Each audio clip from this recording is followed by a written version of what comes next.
Okay, here we are on it's July 25th, 2025, and I have with me a young man whose name is Carter Roberts. And I was introduced to Carter by his dad, Robbie Roberts. And so this is our first conversation today that hopefully we'll be able to get into a subject that's appropriate for the circumstances. So, Carter, do you want to introduce yourself? Yeah, I would love to. My name is Carter Roberts, like Ron said. I was born here in San Diego, California, where I still live to this day. Grew up in the North County area, Encinitas specifically. Um, and yeah, I work for an organization called Fellowship of Christian Athletes. I've been on staff with FCA for 6 years. And I just got married about 4 months ago, and my wife and I live in Vista, California. So it's a little What's bit your about me. wife's name, Carter? My wife's name is Kate. Okay. And so you grew up in North County. Where did you go to high school and that sort of thing? Yeah, I went to high school at Santa Fe Christian High School in Solana Beach. I actually started at Santa Fe Christian in fourth grade. So I went to a local elementary school in Encinitas for a couple years and then moved over to Santa Fe and went to school there from fourth grade through high school graduation. Hmm. Do you have siblings? I do. I do. I have one older brother. His name is Cal. He's about 4 years older than me, and yeah, we were classic brothers growing up.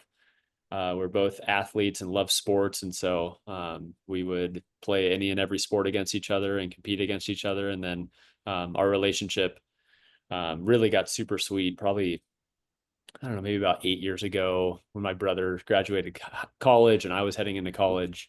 And we've been able to grow a ton in our friendship over the last handful of years. 4 years is kind of an interesting difference because you can imagine there was a time in high school when were you guys both in the same school then in high We actually school or? we were at the same school. We went to a unique school that had middle school and high school on the same campus. I was an eighth grader when my brother was a senior. So we were not in high school together, but we had plenty of overlap and he would drive me to school and Um, so he was kind of one of the big guys on campus as a senior athlete, and I was a not even a high schooler running around. And but yeah, we had a little bit of overlap, not too much though. So did you know your grandparents on either your mom or your dad's side? I I know both of my grandmothers um, fairly well. Neither of my grandfathers very well. So my dad's side, my grandfather met me when I was a baby, but I don't have any specific memories of him. But my grandmother, my dad's mom, um, Grandma Gigi, she definitely had an influence on my life. She passed away when I was a freshman or sophomore in college. Hmm. Have plenty of fond memories of family vacations, and she was in Ohio. That's where my dad grew up. He was in Cleveland, Ohio. My dad moved out to San Diego, so she would come out and visit us, and I have fond memories of playing Monopoly with her. And she was a big game player, and she was super fun to be around. And then on my mom's side, my grandfather on that side, not super present. So I actually kind of really met him and connected with him for the first time when I was in high school. He was local to San Diego. Him and my grandmother separated before I was even born. And then he just passed away about 2 years ago. Hmm. So not a super strong relationship with him. And then probably the strongest relationship I have is with my mom's mom. Um, we call her Popo. She's from Taiwan. My mom was born in Taiwan, so Uh, um, and yeah, she's lived with my parents, with my family since I was a kid, and still does live with my parents. So we have a pretty tight relationship, my grandmother and I, which is very really sweet. so she was a real and still remains a big influence in your life. Definitely, yeah, definitely. from the standpoint of male influences, who is the male influence in your life? I mean, I definitely can't go any further before I say my dad. My dad, yeah, I feel like I, I can even get emotional right now. Yeah, so thankful for um,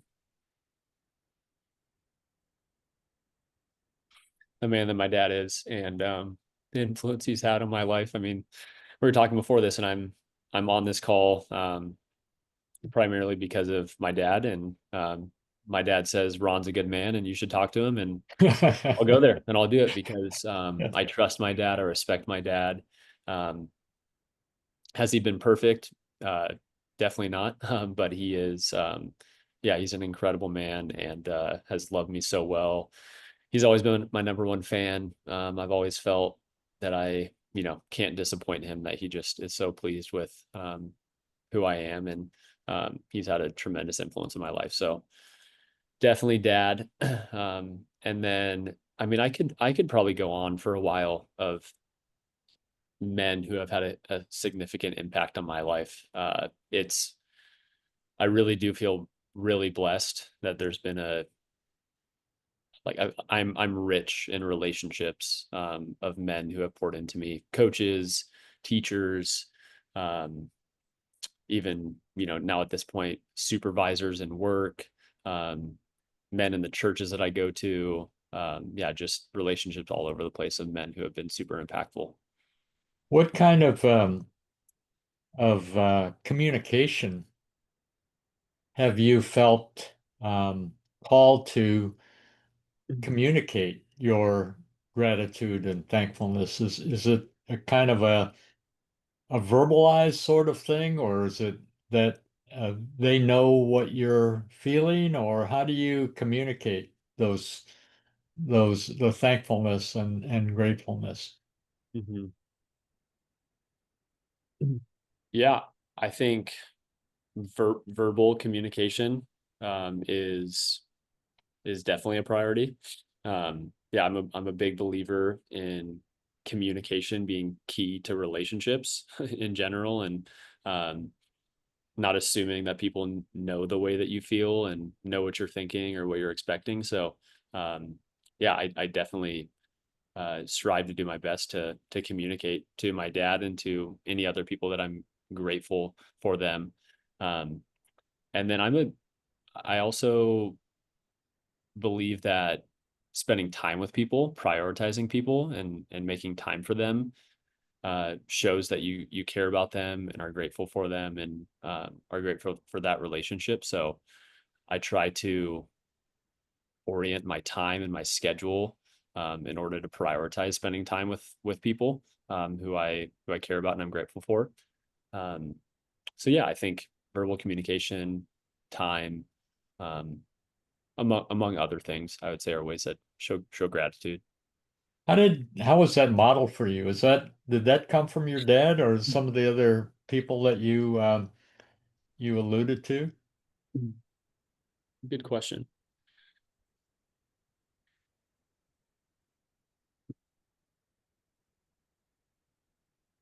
Yeah, I've had plenty of people, I think, model a lot of those things.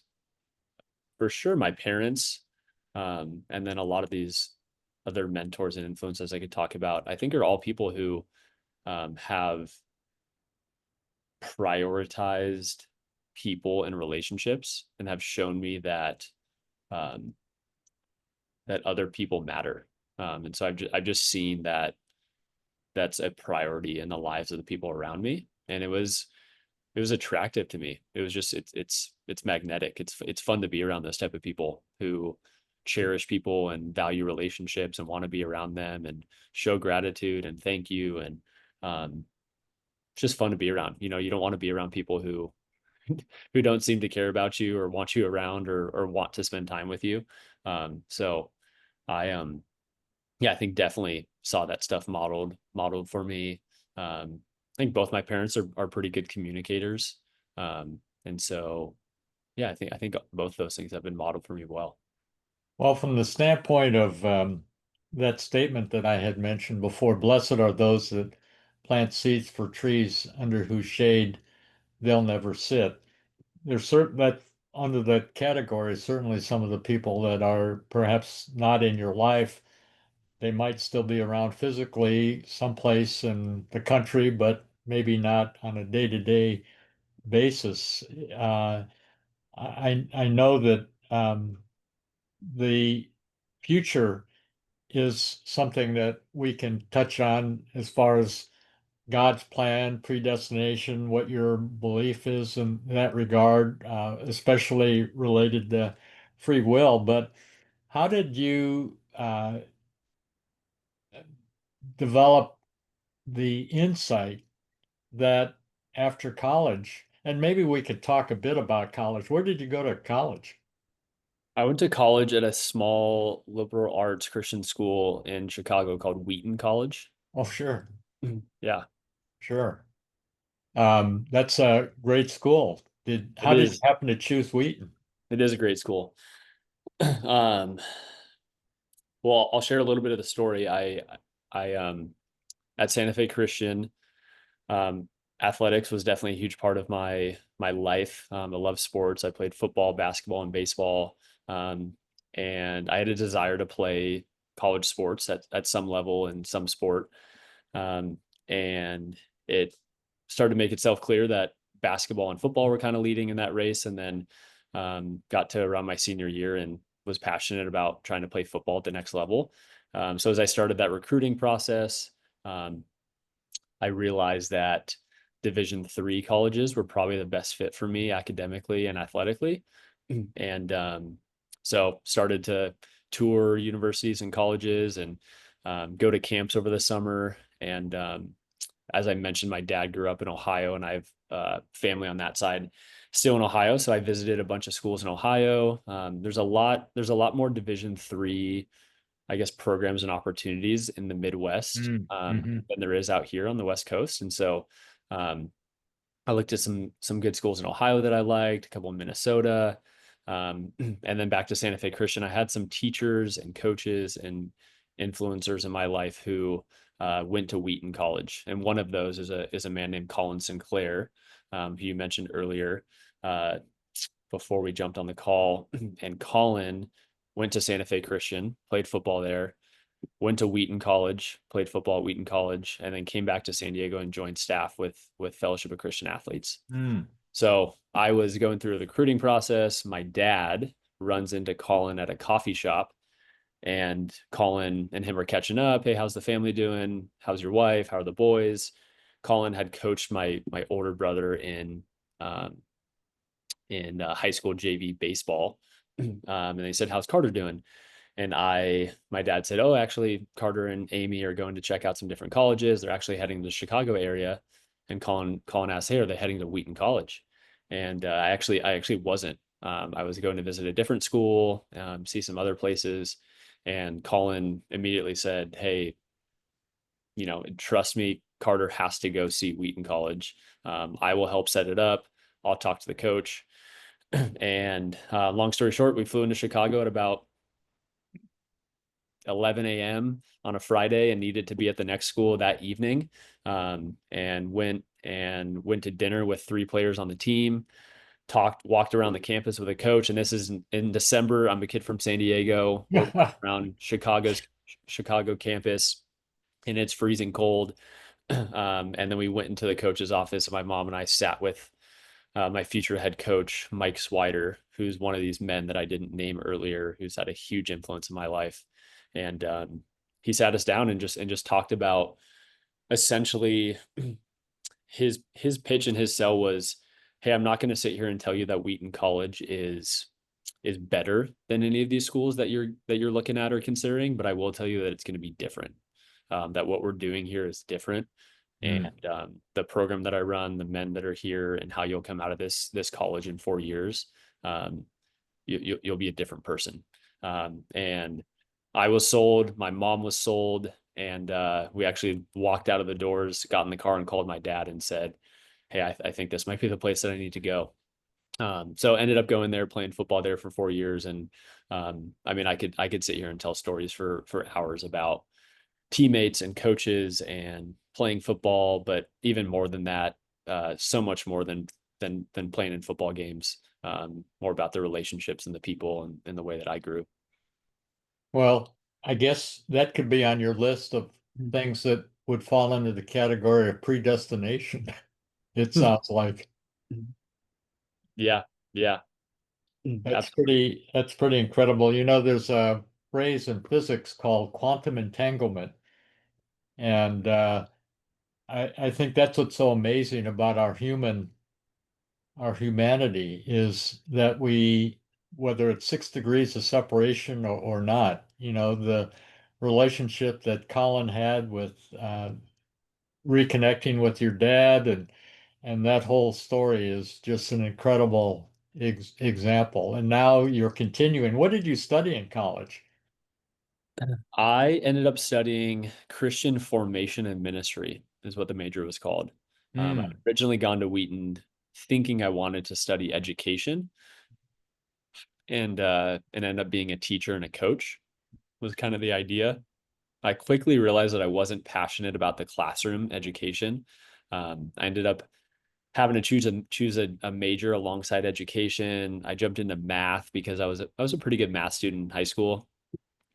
They threw me into linear algebra and vector calculus, or some of these big words, and I'm looking at the board and I have no idea what's going on, and realized I'm not passionate about this. I'm passionate about relationships and people and sports and coaching.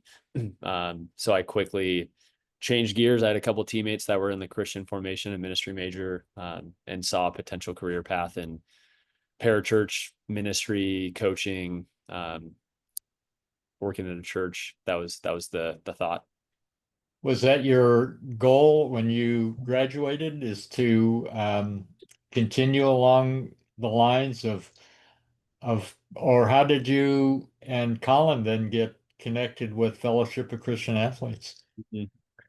Yeah, so I went to Wheaton. There's a couple, Colin and another man named Tim Parlier, who Tim was also on staff with FCA. Tim coached football at Santa Fe Christian and coached me. And so probably every 6 to 8 months, those guys would check in on me and ask how I was doing and enjoying Chicago. And then they would end every conversation with a, hey, if you ever want to consider joining staff with FCA when you're done at Wheaton, give us a call. So that was always just a seed that they had planted and something that was in the back of my mind. As I went to Wheaton, pretty much every guy on the football team got involved in some ministry serving, and primarily it was either Young Life or Fellowship of Christian Athletes were the two Hmm. organizations that were really well connected at Wheaton.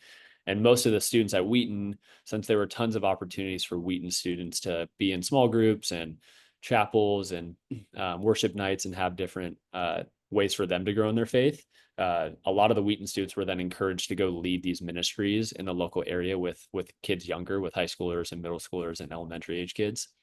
And so I ended up getting connected with FCA in college. And so I then, over the couple summers I ended up doing two FCA internships. I interned once with San Diego FCA with Tim Parlier, who I mentioned.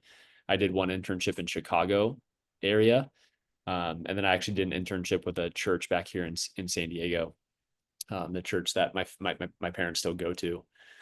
And through all those experiences, I came to the end of college and was pretty clear that I wanted to go into full-time ministry.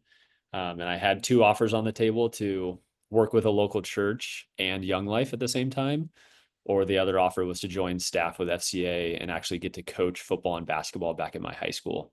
Um, both incredible opportunities. I think it's one of those situations where people often, Christians will often talk about like praying for clarity and which door do I walk through and making it clear, God, for which door. And I can see here today, having confident chosen one of those routes and stayed in one of those positions for the last 6 years, that if I chose the other position, I don't think I don't believe that God wouldn't have been with me, or he wouldn't have been on that path with me. and if it wasn't the right path, then I could have, jumped back to something else. But I ended up choosing FCA, coaching football and basketball back at my alma mater. And yeah, so that's the path back to FCA, and the path that I'm still on today. So, as you know, faith, hope, and love are categories that uh, we can talk about. Perhaps I'd like to touch on.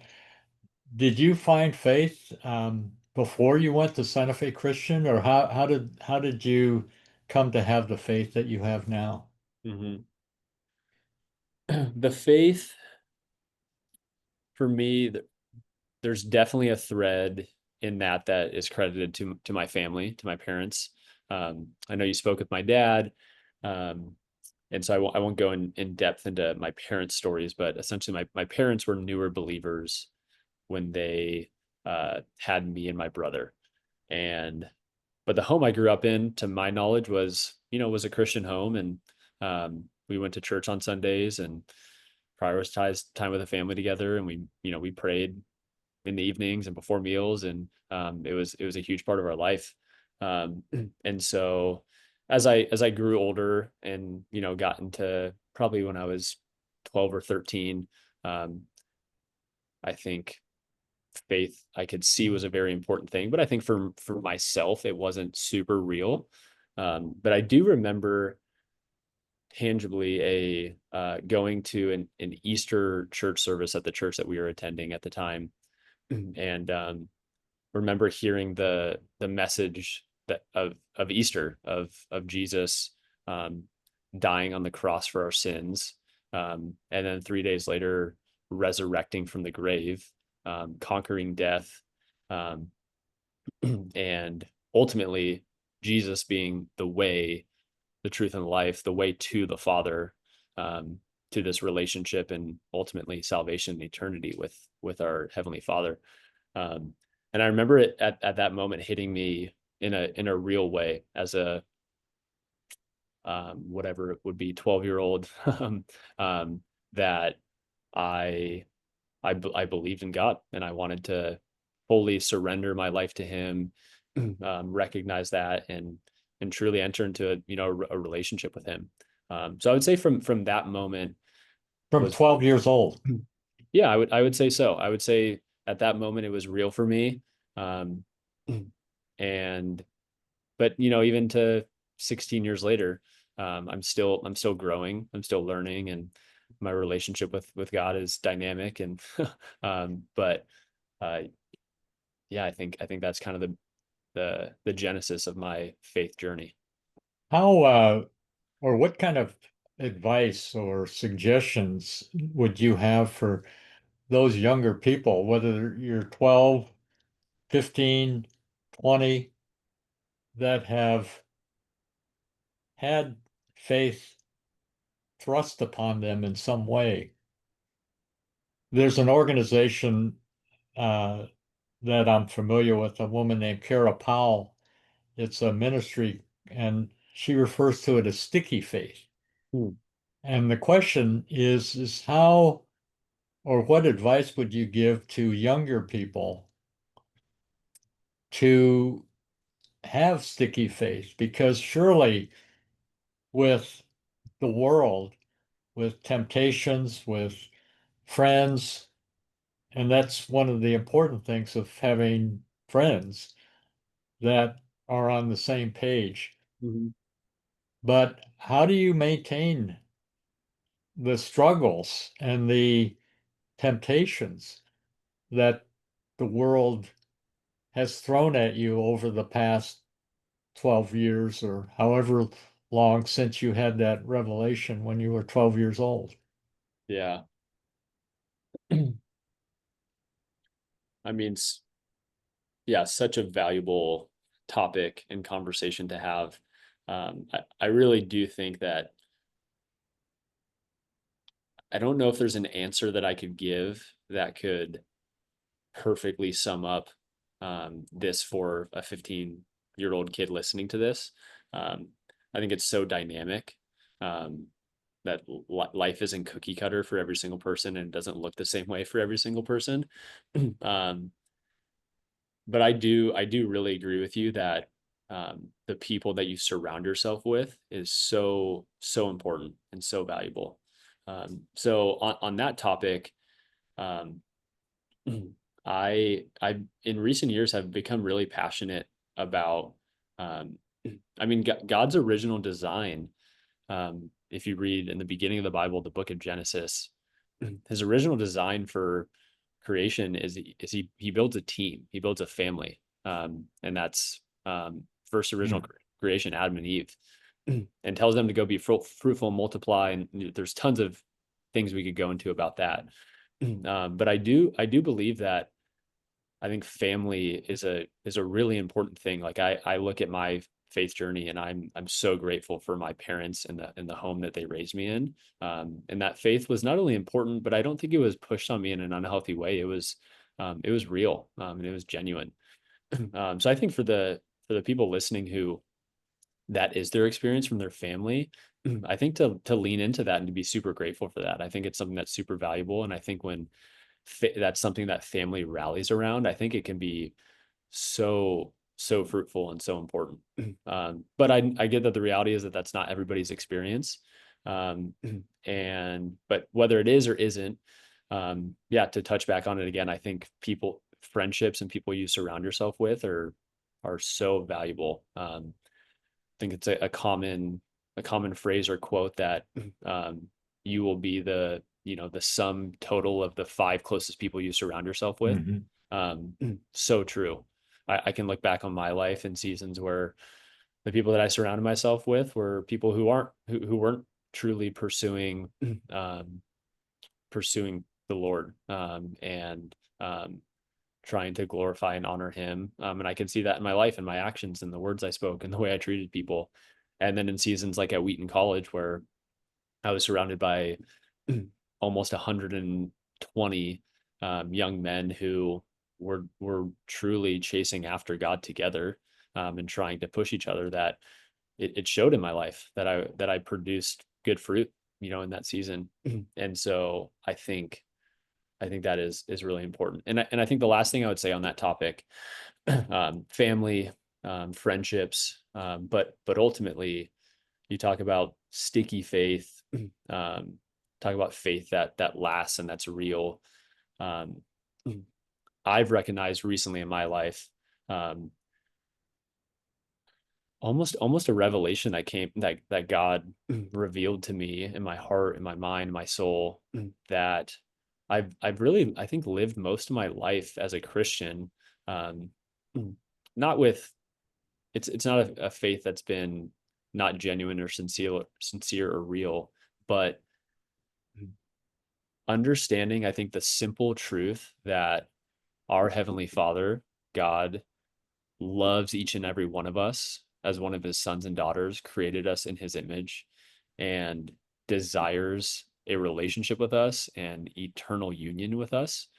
Um, that is real, and that's the foundation of our relationship with him is his love for us. I think if that's what's focused on and that's what someone's pursuing, I think that leads to real genuine faith in a relationship. But if it's based um, off of fear that I need to live a certain way or I need to do the right things, or um, I didn't read my Bible today, or I said, I was short with somebody, or whatever it may be, and I've severed my relationship with God. I think that's a faith that, yeah, could become tested and could struggle. As we get older, and certainly with respect to uh, your dad's situation health-wise, um, suffering is an aspect of life that is inevitable. Uh, Grieving, loss. Uh, I was a San Diego hospice volunteer uh, 35 years ago, and was confronted with people that are in the last years of their life. And what was amazing is to see how people died and how they passed away is really exemplified in how they lived. Um, we go out the same way that we live our lives, and suffering is a part of it. It really tests our faith, hope, and love. And from that perspective, I'm sure that you know the First Corinthians 13 definition of what love is. Mhm. Um, and I'd like to talk with you about your own approach to suffering, whether it's on the athletic field or it was psychologically dealing with suffering, anxiety, fears, perhaps depression, things of this sort. How did you utilize and lean into your faith um, in in those times that test our faith? Do you have any examples or times that it's been said that from a Christian perspective to fight your battle on your knees? Mhm. Do you have any examples of where you fought your battles on your knees? Yeah.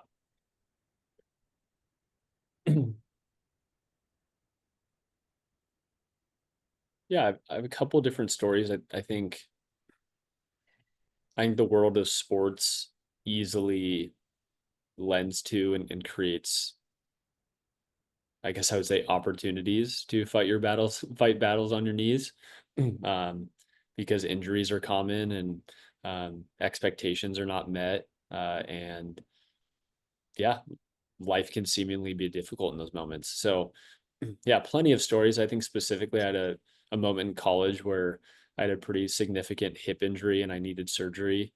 Um, it was after my junior year. I had had a pretty solid season of football. I had high aspirations and expectations for what my senior year was going to look like, and desires to be a captain on the team and all these different things. And that injury came up, and I was out of most of the off season and had surgery and had to recover over the summer, and wasn't sure what the season was going to look like the following fall. And so, yeah, definitely a moment where I was bummed, I was frustrated, I um, was not sure what was going to happen next.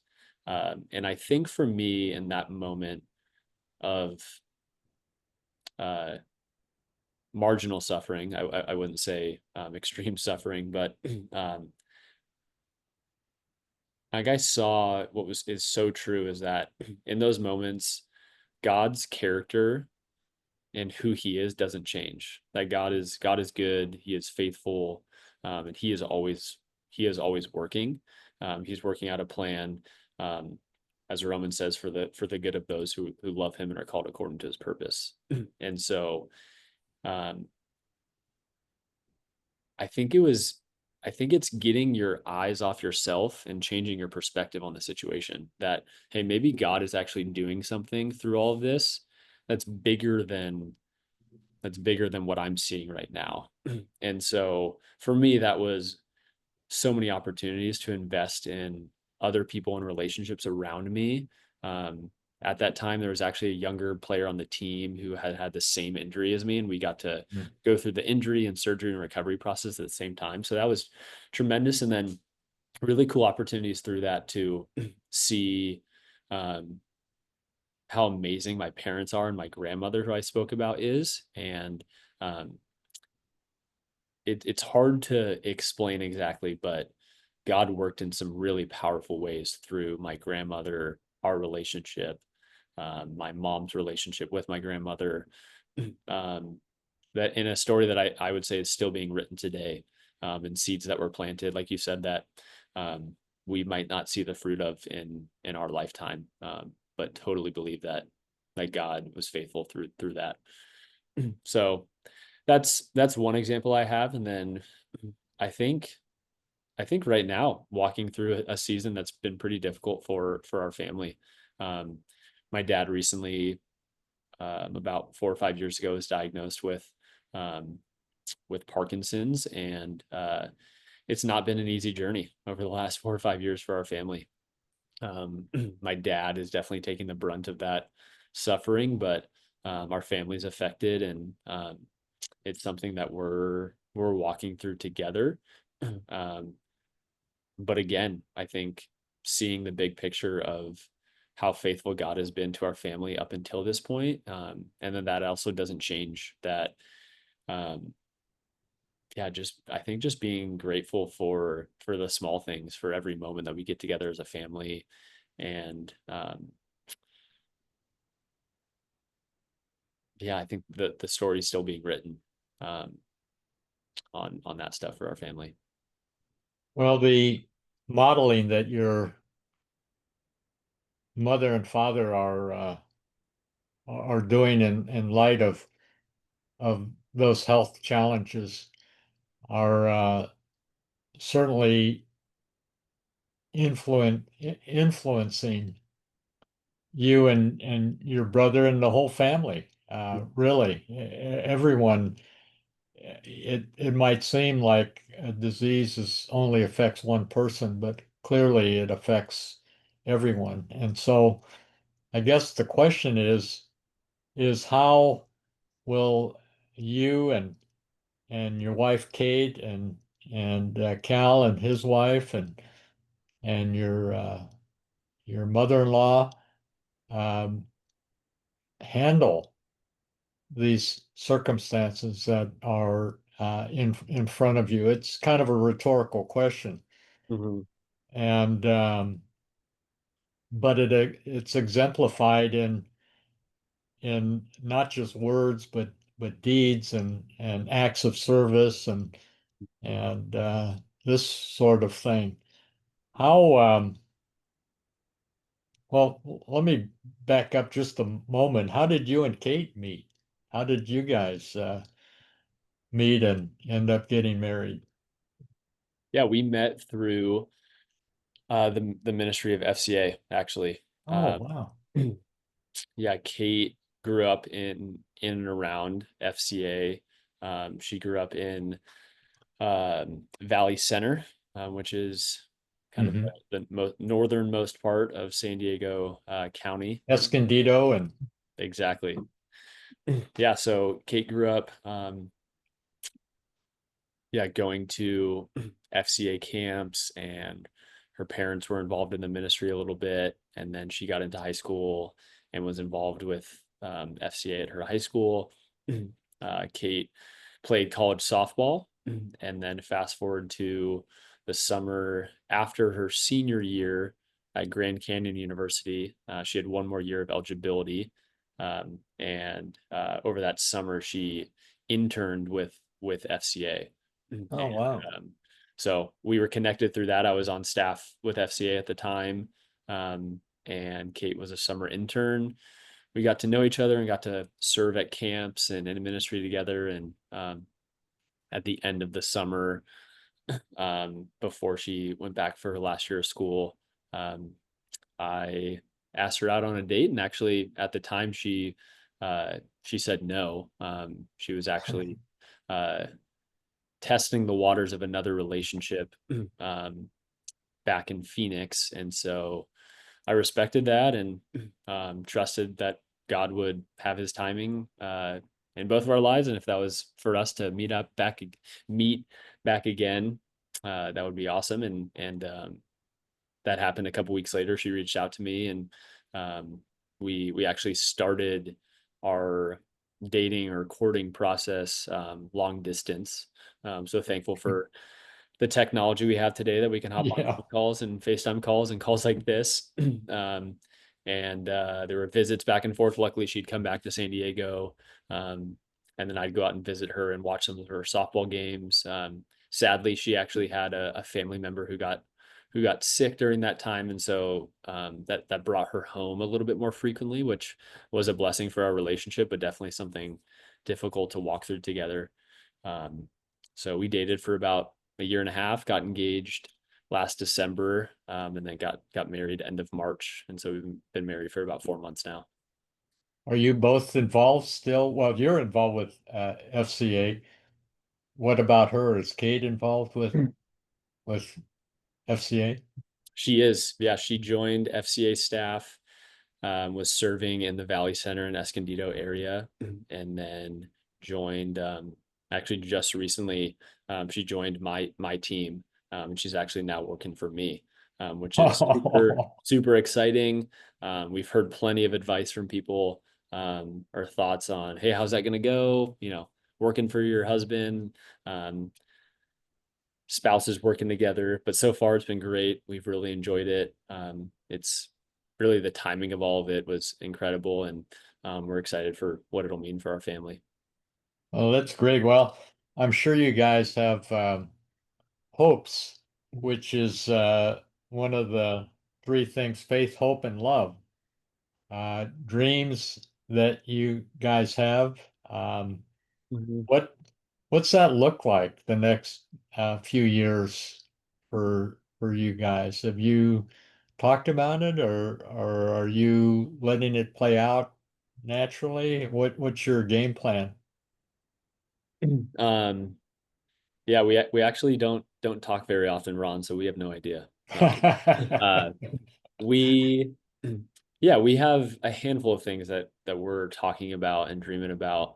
Um, we refer to ourselves as Team Roberts, and we are excited about the journey that God's going to take Team Roberts on. We're um, firm believers uh, that children are a blessing, and that adding children to our team will be an asset to our family and to our team. So we actually have our first team member on the way. Wow, And congratulations. So you can have a basketball or a football team.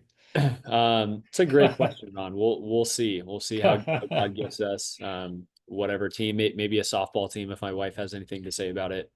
But so we're really excited about, yeah, just dreaming up how our family's going to operate.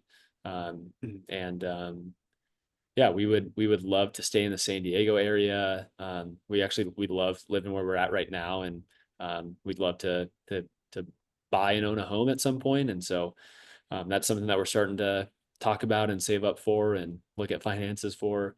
Um, but I think right now um, yeah, we're really content where God has us. We're in a super awesome church family. We have all of our family local.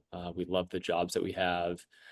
Um, and Yeah, believe that God's placed us here, and we have tons of amazing relationships, and then also people that God's placed in our life that we believe He wants to use us as an influence for, and bring them closer to Him.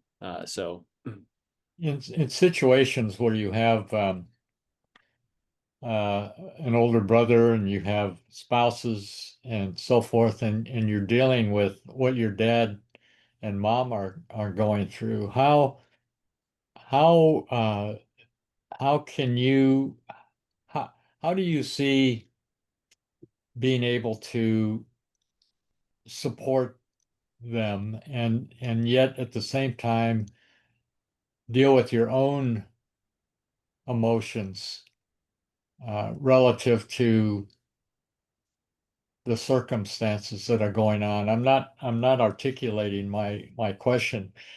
Um, it really relates to what you had said before about uh, getting outside of yourself, Mhm. because I think there's two emotions that would, at least I'm speaking from my own perspective, but it's really a roundabout question, is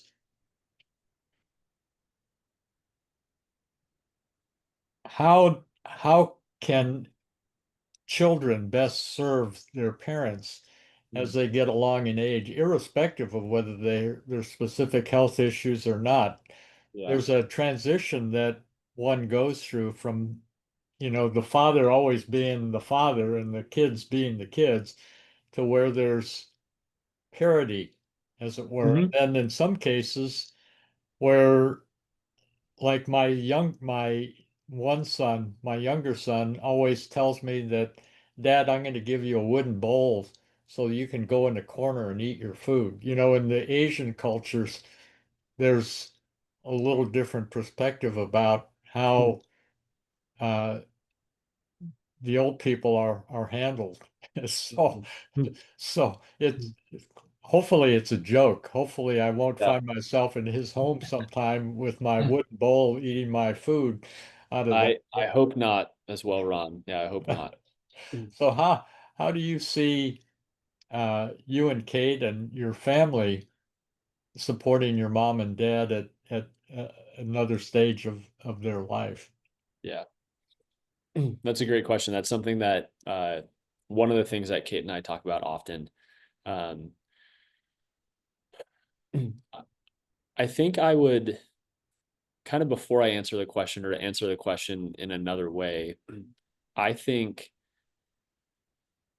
I think that starts with the way that um, that parents choose to uh, raise their family, raise their kids, um, build the family relationships, and how that happens. So I think one thing is my parents, and also I would say my wife's parents as well, have maintained over the years as we were infants and children and you know difficult teenagers to young adults to now adults married and starting our our families.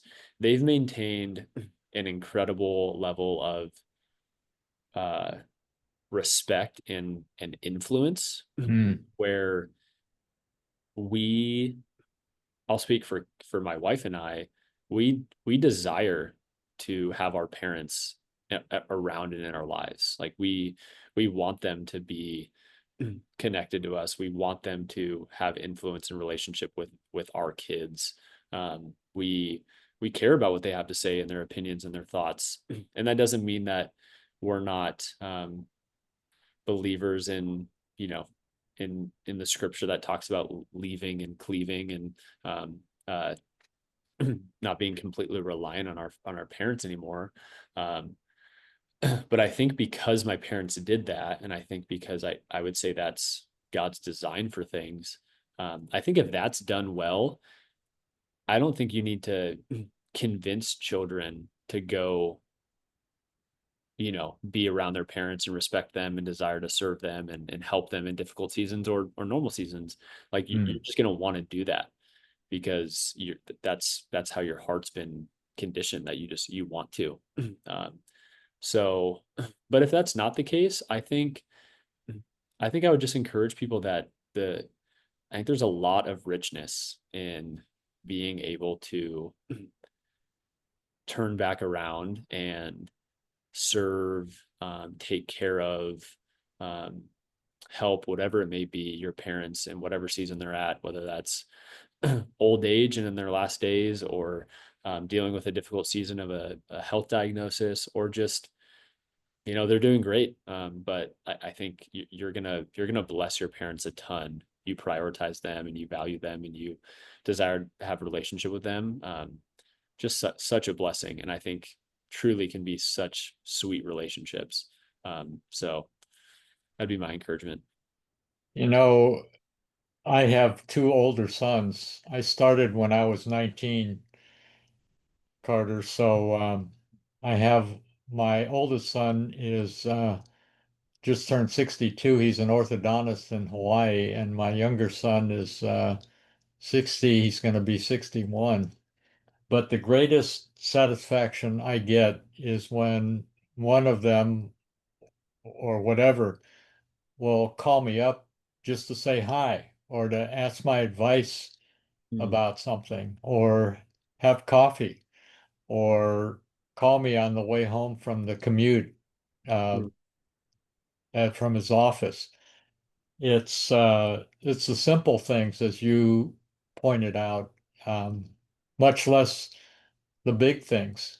You know, when I was in the hospital and my younger son and his wife were at my bedside there, those are fruits of the spirit that mm, were seeds that were planted years ago that come to fruition. So it sounds like you've got those trees planted in relationship with you and Kate and your mom and dad and your mother-in-law. Would that be your mother-in-law? I guess mm. that'd be your.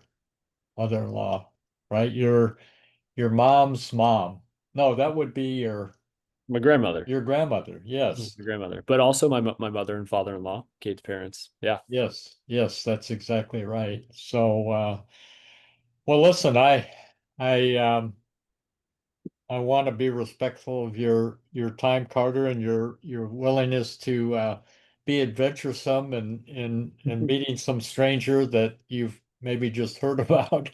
Yeah. And I know that your dad was really wanting to have both of you together. So perhaps at some point in time after uh, we we talk about it and you talk with your dad, if you wanted to do a joint session for legacy purposes, we could make that happen. And also if you felt that Cal would want to be a part of your your conversation, Hmm. maybe you guys can talk about it and we can communicate and make that happen if that's appropriate. Again, my idea is to have something in the can that in 50, 100 years from now, like I started off with, when everyone we know, well, you and your wife in 50 years will just be geezers like myself. But in let's say 100 years, Yeah. they'll wonder who are the Roberts anyway? Who's this Roberts family? And the story's still being written. That's what's Hmm. so incredible. And I'm a person of curiosity, and so I love reading. And there's the end of the story is always a fascinating part about life. And anyway, I'm kind of Hmm. rambling, but Carter, thank you so much for your courage and your willingness to be flexible and Hmm. to have this conversation. So Absolutely.